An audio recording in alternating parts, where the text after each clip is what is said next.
原来单手开啤酒瓶盖这么简单，不用其他任何工具，不用开盖器，1秒钟就能把它打开。关键是还不伤手，特别好用。平时我们家里面喝啤酒找不到起盖器怎么办？你就可以用这个方法。首先把这一瓶竖直放置，把它搭在这个上面，直接给它搭在这个位置。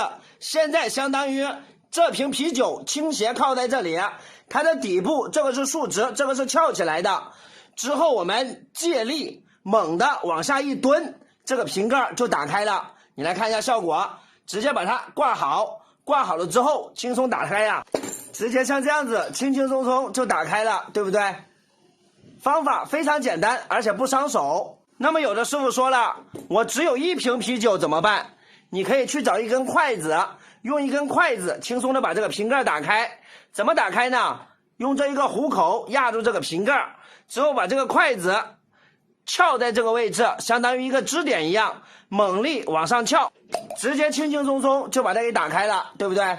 这2个方法都非常实用啊，分享给你。